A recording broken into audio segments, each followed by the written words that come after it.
Hello everyone, कैसे हैं आप सब लोग। आप लोगों के लिए एक बहुत ही बेहतरीन स्ट्रेटजी मैं लेके आई हूं जिसको मैंने नाम दिया है कंप्लीट स्ट्रेटजी। किस एग्ज़ाम के लिए? For RRB clerk mains, RRB PO mains 2021 के लिए, जिसमें आप वेरी फर्स्ट अटेम्प्ट में अपना एग्ज़ाम क्लियर कर पाओ। गाइज, ये पूरी की पूरी मेरी स्ट्रेटजी है। क्यों मेरी? क्योंकि मैं 2 से 3 बार आप लोगों को बताऊं, 2 बार मेरा पीओ एग्जामिनेशन का मैंने एग्ज़ाम क्रैक किया है आरआरबी का, और एक बार मैंने क्लर्क एग्जामिनेशन आरआरबी का क्लियर किया है। तो ये पूरी मेरी स्ट्रेटेजी रहने वाली है, मैं आपके साथ शेयर करना चाहती हूँ। जब मैंने क्लियर कर लिया अपने फर्स्ट अटेम्प्ट में, तो बिल्कुल आप लोग भी कर सकते हैं। देखो, एक मिथ है वो अपने दिमाग से ख़त्म कर दो, क्या कि इसमें आपका कंप्यूटर ऐड हो जा रहा है, इसमें आपका हिंदी सब्जेक्ट हो जा रहा है, तो आप लोगों का ये टफ हो जाएगा। गाइज, एक बात सही वाली अगर मैं आपको बता दूं तो वो ये है कि बाकी जो बैंक के एग्जाम्स रहते हैं ना, लाइक आईबीपीएस के हो गए, एसबीआई के हो गए, उस सबसे ये काफ़ी हद तक इसका लेवल उससे कम रहता है। इसका एक तरीके से इजी टू मॉडरेट पेपर आता है। अगर आपके सारे के सारे बेसिक कॉन्सेप्ट क्लियर है ना, जो कि मैं मानती हूँ जिनका प्रीलिम्स क्लियर हो जाएगा वो लोग मेंस में बैठेंगे, और प्रीलिम्स क्लियर हो रहा है इसका मतलब आप लोगों के बेसिक कॉन्सेप्ट्स क्लियर है, ठीक है। तो आप लोगों का सिलेक्शन बिल्कुल कोई भी नहीं रोक सकता है, लेकिन उसका एक तरीका चाहिए। हमेशा मैं आप लोगों के साथ कंप्लीट स्ट्रेटेजी ज़्यादातर जब भी शेयर करती हूँ, बहुत ज़्यादा अच्छा रिस्पांस मुझे मिलता है, और आप लोग अप्रिशिएट भी करते हो कि यस मैम, इसकी नीड थी। तो गाइज, प्लीज़ इसके बारे में बताइएगा ये कैसी लगी। चलिए स्टार्ट करते हैं वीडियो को। सब लोग चैनल सब्सक्राइब कर लीजिए और बेल आइकन प्रेस कर दीजिए, जिससे सारे के वीडियोज़ के नोटिफिकेशन आप लोगों के पास पहुँच जाए। अब बात कर रहे हैं हम लोग RRB PO mains, RRB clerk mains के एग्जाम की, क्योंकि देखिए एक एग्जाम बचा है आपका प्रीलिम्स का, बाकी सारे खत्म हो चुके हैं। वो बचा है आपका 14 को, जो भी खत्म होने वाला है, ठीक है। तो अब हम लोगों के लिए जानना जरूरी है कि मेंस की क्या स्ट्रेटेजी रहनी चाहिए, क्योंकि राइट टाइम पे जब आप लोगों को प्री की स्ट्रेटेजी मिली तो आप लोग आराम से क्लियर कर पा रहे हो। देखो, मैंने एक्सपेक्टेड कट ऑफ का एक वीडियो बनाया हुआ है, इस वीडियो के एंड में मैं आप लोगों को वो दे दूंगी, उसको देख लेना। उससे आप लोग अपने आप को जज कर पाओगे, अपने आप को देख पाओगे कि आप लोगों का एग्जाम वो वाला क्लियर हो रहा है कि नहीं हो रहा है, राइट। उसके बाद से आपकी क्या स्ट्रेटेजी रहनी चाहिए है मेंस के लिए, अगर आप लोग एलिजिबल हो जा रहे हैं तो आप लोगों की क्या स्ट्रेटेजी रहनी चाहिए। सबसे पहले हमें एक डेटा की ज़रूरत होती है, क्या कि हमारे को पता होना चाहिए कि कब है आपका मेंस का एग्जामिनेशन। तो गाइज, ये जो आपकी डेट लिखी हुई है, ये लिखी है आपके आरआरबी पीओ मेंस की। आरआरबी पीओ मेंस आपका है 25 सितंबर को, और 3 अक्टूबर को है आपका आरआरबी क्लर्क मेंस। बहुत सारे बच्चे ये दोनों एग्ज़ाम फाइट करेंगे, बहुत सारे बच्चे ये दोनों एग्जाम फाइट करेंगे, और ये स्ट्रेटेजी आपको बहुत काम आने वाली है। तो गाइज, जिस दिन से हम अपनी स्ट्रेटेजी बनाते हैं ना, हम लोग जब भी अपना बचपन में भी टाइम टेबल बनाते थे, आपको पता है कि उस दिन से हम लोग बनाना शुरू करते थे। जैसे क्या होता है कि आज है आपका 11 अगस्त, ठीक है। आपके पास अगस्त में कितने डेज बचे हैं? तो आपके पास बचे हैं 20 डेज। अगस्त के बाद अगर 25 सितंबर को पेपर है, आपके पास बचे हैं 24 डेज, यानी कि टोटल 44 डेज आपके पास लेफ्ट हैं आरआरबी पीओ के लिए, ठीक है। और इसमें अगर मैं 1 वीक या फिर 7 डेज और ऐड कर दूं तो आपके पास आ जाता है आरआरबी क्लर्क का पेपर, आरआरबी क्लर्क मेंस का। यानी कि ओवरऑल मैं 44 में अगर 7 डेज और ऐड कर दूं, यानी कि मैं 50 मान रही हूं कि 50 डेज, एक दिन हटा दीजिए आप अपना, 50 डेज आपके पास बचते हैं आरआरबी क्लर्क के लिए। तो यस गाइज, ये कोई कम दिन नहीं होते हैं। अगर आप बिल्कुल डेडिकेटेड होकर पढ़ोगे तो ये अच्छे खासे दिन होते हैं। स्ट्रेटेजी मैं आप लोगों को इसमें शेयर करने वाली हूँ कि आपको करना क्या क्या है, कैसे करना है, कि आप लोग यस अपने वेरी फर्स्ट अटेम्प्ट में एग्जाम क्लियर कर सकते हो। अब इस 44 डेज की अगर मैं तैयारी कर रही होती तो मेरी क्या स्ट्रेटेजी रहने वाली होती गाइज? मेरी ये होती कि जो ये 20 डेज है ना अगस्त के, इन 20 डेज को मैं इस तरीके से पढ़ती, इस तरीके से कन्वर्ट करती कि मैं ऑल्टरनेट डेज पर आप सबको पता है कि मॉक टेस्ट का किसी भी एग्जाम को क्लियर करने में बहुत बड़ा मेजर रोल होता है मॉक टेस्ट। आप लोग पूछोगे कौन सा लगाना है मैम, तो गाइस मैं आप लोगों को टेक्स्ट बुक का मॉक टेस्ट रिकमेंड कर रही हूँ। टेक्स्ट बुक के मॉक टेस्ट का जो लेवल होता है वो एग्जैक्ट एग्जाम के जो आपका रियल एग्जाम देखने के लिए मिलता है वैसा रहता है।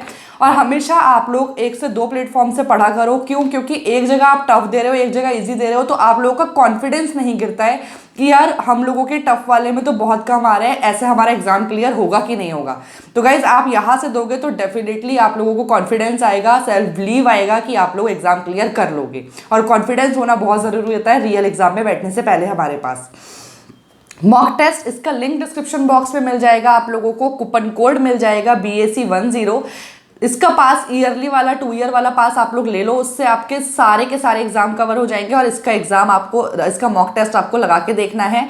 ऑल्टरनेट डेज का मतलब क्या होता है? लाइक आपने आज एक मॉक टेस्ट दे दिया मेंस का, गाइज यहाँ सारी की सारी मेंस की बात चल रही है। आपने मेंस का एक मॉक टेस्ट आज दे दिया, आपके पास आज का दिन है और कल का दिन है उसका एनालिसिस करने का। फिर एक दिन छोड़ के आपने फिर से एक मॉक टेस्ट मेंस का दिया, तो इन 20 दिनों में एक तरीके से हम कितने मॉक टेस्ट दे पाए? 10 मॉक टेस्ट हुए हमारे, क्योंकि एक एक दिन छोड़ के करना है हमें। ये एक एक दिन छोड़ के क्यों करना है? क्योंकि एनालिसिस अच्छे से करना है हमें। एनालिसिस करने का मतलब होता है आपको एक नोटबुक बना लेनी है, आपको ये देखना है, उसमें आपको वहाँ लिखना है कि हमारा रेगुलर एक ही चीज़ में मिस्टेक हो रही है, तो वो टॉपिक कौन सा है, वो आपका चैप्टर कौन सा है कि आपका उसमें मिस्टेक जा रहा है। तो आपको इन 20 दिनों में इस मॉक टेस्ट के अलावा किस पर काम करना है?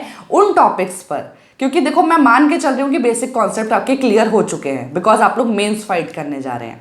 तो अब आपको क्या करना है क्वांट में, लाइक आपका जो भी आपका जिसमें भी आपकी मिस्टेक जा रही है, अब ये वेरी करता है आप लोगों के ऊपर, क्योंकि ये मैं सबके लिए स्ट्रेटेजी बना रही हूँ, इसलिए मैं यहाँ लिख नहीं सकती। मान लीजिए किसी का प्रॉफिट एंड लॉस अच्छा नहीं है, तो आपका उसमें नंबर नहीं उठ रहे हैं, आप उसको कीजिए। किसी का DI सेक्शन अच्छा नहीं है, हो सकता है किसी की कैलकुलेशन की स्पीड अच्छी नहीं है, तो गाइज आप लोगों को ऐसे यहाँ पर उसकी स्पीड अपनी अच्छी करनी है, ये काम करना है। सेम रीजनिंग में आपको वही करना है। आपको इंग्लिश और हिंदी, यस अब मैं बात कर लूँ इंग्लिश लेनी है या हिंदी लेनी है, तो गाइज साफ सीधी एक बात बताना चाहूँगी, इंग्लिश में अगर आपके अच्छा स्कोर हो जाता है मॉक टेस्ट में, अदर एग्जाम्स में भी, RRB हटा दो, RRB का मान लो अभी तक आपने मेंस नहीं दिया है, अगर आप लोगों को लगता है कि इंग्लिश में अच्छा स्कोर सकते हो तो बिल्कुल इंग्लिश रखो। मैं अपना स्ट्रेटेजी शेयर करना चाहूँगी। एक बार जो मैंने RRB का मैंने आपसे बताया 2 बार क्लियर हुआ है, एक बार RRB मेन्स मेरा इंग्लिश से हुआ है, एक बार मतलब लास्ट 2020 की मैं बात कर लूँ तो उस टाइम पर मैंने हिंदी को चूज़ किया था। क्यों हिंदी चूज़ किया था? क्योंकि मेरा इंग्लिश में उतना अच्छा अटेम्प्ट्स नहीं जा रहे थे, बाकी एग्जाम्स में तो मुझे लगा कि मुझे हिंदी रखनी चाहिए। बट गाइज अब इसको लक की बात बोल सकते हो या कुछ भी बोल सकते हो कि उस टाइम की हिंदी मतलब 2020 की हिंदी इंग्लिश से थोड़ी सी ज़्यादा टफ आ गई थी। बट यहाँ मेरे कहने का मतलब ये नहीं है कि मैं आप लोगों को डिमोटिवेट कर रही हूँ। गाइज मेरे हिंदी में भी 15 to 16 मार्क्स आए थे, अच्छे मार्क्स थे, बहुत बच्चे कट ऑफ तक नहीं क्लियर कर पाए थे। बट ऐसा नहीं है कि जो बच्चे हिंदी अटेम्प्ट अभी करना चाहते हैं उनको फिर हिंदी छोड़ के इंग्लिश के लिए लगना चाहिए। हिंदी के लिए ही लगिए। हिंदी की प्रॉपर स्ट्रेटेजी, एकदम कोर स्ट्रेटेजी, डीप में स्ट्रेटेजी, मैं एक प्रॉपर एक इसका अलग से वीडियो बना दूंगी। अगर आप लोग चाहते हो कि कहाँ से तैयार करना है, कैसे तैयार करना है, मैम कैसे उसमें मार्क्स बढ़ाएं, तो हिंदी और कंप्यूटर का, क्योंकि ये 2 सब्जेक्ट ऐसे होते हैं कि आपके बाकी एग्जाम्स में नहीं आते हैं, RRB में आते हैं, तो इन दोनों की मैं एक अलग से प्रॉपर एक वीडियो बना के आपको दे दूंगी कि आपको हिंदी एंड कंप्यूटर कहाँ से करना है। कंप्यूटर 20 मार्क्स का आता है, ईच क्वेश्चन आपका हाफ मार्क्स का रहता है, तो ये 40 क्वेश्चंस आते हैं वैसे, लेकिन 20 मार्क्स के आते हैं, तो ये भी आपके लिए इंपॉर्टेंट है और ये भी इंपॉर्टेंट है, मेजर रोल प्ले करते हैं आपका एग्जाम निकालने के लिए।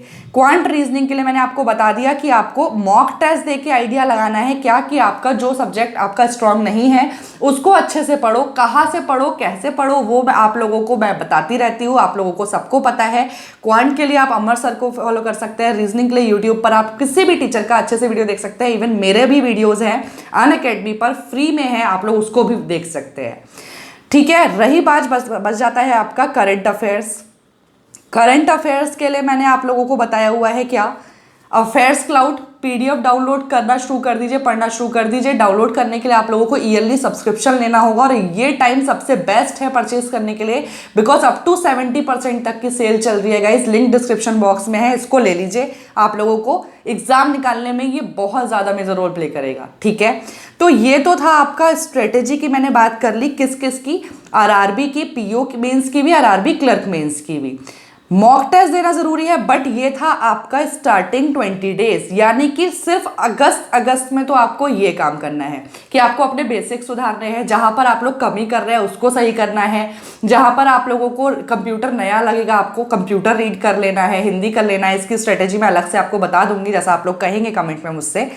गाइज नेक्स्ट जो ये 24 डेज बचते हैं, या मैं इसको 30 डेज मान लूँ या 24 डेज मान लूँ, एक ही बात है, क्योंकि एग्जाम में दोनों में ज़्यादा अंतर नहीं है। तो मैं 24 डेज की बात कर लेती हूँ। इसको आप लोग जो क्लर्क की बात तैयारी कर रहे हैं उनके लिए मैं 30 डेज भी लिख दे रही हूँ, क्योंकि सेम स्ट्रेटेजी रहने वाली है, यानी कि लगभग 1 महीना हो जाता है। तो 1 महीने की आपकी क्या स्ट्रेटेजी रहेगी गाइज? 1 महीने की आपकी स्ट्रेटेजी रहेगी 1 वीक में, अभी तक आप 1 वीक में कितने मेंस दे रहे थे? 3 मेंस दे रहे थे। अभी आपको 1 वीक में 5 मेंस देने हैं। अब कैसे देने हैं, क्या करना है, वो आप लोगों को सोचना है। गाइस मैंने बेस्ट मॉक टेस्ट का, फ्री मॉक टेस्ट का लिंक भी आपको डिस्क्रिप्शन बॉक्स में दिया हुआ है, इसे ले लीजिए, उसे लगा के देखिए। आप लोगों को जेन्युइनली आप लोगों को बहुत फायदा देखने के लिए मिलने वाला है, ठीक है। तो ये आपको करना है, प्लस इसका एनालिसिस, मतलब अगर आप एक दिन मॉक दे रहे हो तो मॉक में 2-2.5 घंटा जो गया उसके बाद एनालिसिस में भी उतना टाइम प्रॉपर देके आप लोगों को एनालिसिस अच्छे से करना है। इसके अलावा मैंने आप लोगों को गाइडली पीडीएफ बता रखा है। क्यों बता रखा है गाइज? ये चीजें आप जब कर चुके होगे ना, तो लास्ट के 24 डेज में ये नहीं काम आने वाला है, क्योंकि आप लोग 1 महीने में 20 दिन में अपने बेसिक कॉन्सेप्ट सुधार चुके हो। उसके बाद से आपका जो काम आएगा वो आएगा प्रैक्टिस। तो गाइडली पीडीएफ से, इसके मेंस पीडीएफ से, गाइडली के जो मेंस के पीडीएफ रहते हैं, ईयरली वाला ले लेना, मेंस का पीडीएफ मिल जाएगा आप लोगों को। इससे आपको बहुत तगड़ी वाली प्रैक्टिस करनी है। तो ये भी प्रैक्टिस जारी है एक तरीके से मॉक टेस्ट की, और ये भी प्रैक्टिस जारी है। तो दोनों प्रैक्टिस से गाइस, इससे ज्यादा आपको कुछ भी करने की जरूरत नहीं है, और आप लोगों का निकल जाने वाला है, एग्जाम क्रैक कर लोगे आप लोग। लेकिन करंट अफेयर्स पूछोगे मैम मेंस एग्जाम से कितने दिन पहले के करने हैं, तो गाइस 6 मंथ, 7 नहीं भी अगर करोगे ना तो 6 मंथ का तो कोर पार्ट पढ़ लेना। लाइक आप लोगों का जो बीच में मेजर इवेंट्स होते हैं, सब चीजें होती हैं, वो सब करना है। इवन मैं भी थोड़े बहुत करंट अफेयर्स आपको डेली करंट कवर करा रही हूँ। तो आई थिंक मेंस की स्ट्रेटेजी आप लोगों को सही से समझ में आ गई होगी। बेस्ट चीज मैंने जो बताई है वो ये ऑल्टरनेट डेज पे आज से ही शुरू कर दो, इसको ले लो। इतना सही प्राइस पर है, काफी अफोर्डेबल प्राइस पर है। इतना तो गाइज आप लोगों का फोन का रिचार्ज का चला जाता है, राइट? तो इसको लेके इसको करना शुरू कर दो। इस ऑल्टरनेट डेज में जो आप 10 मॉक टेस्ट मारोगे ना, उसके बाद से आप जो यहां पर लगाओगे तो आप अपना ग्रेजुअली इंक्रीमेंट देखोगे कि कितना ज्यादा हुआ है मार्क्स में। ये काम शुरू कर दीजिए। इवन स्ट्रेटेजी आपको अच्छे से समझ में आ गई होगी, ये बेहतरीन स्ट्रेटेजी। ये स्ट्रेटेजी खुद मेरे एग्जाम की रहती है अगर मैं एग्जाम फाइट करने जा रही होती, और ये मेरी स्ट्रेटेजी रही है जो मैंने एग्जाम मेंस के, इवन मैंने इंटरव्यू पूरा क्वालिफाई किया है इन स्ट्रेटेजीज से। बैंकिंग अवेयरनेस आपका करंट अफेयर्स सेक्शन में ही आ जाता है, उसी से कवर करना है आप लोगों को। इसमें इस कंप्लीट स्ट्रेटेजी में अगर कोई भी डाउट है, कोई भी क्वेरी है तो पूछ लीजिएगा गाइज।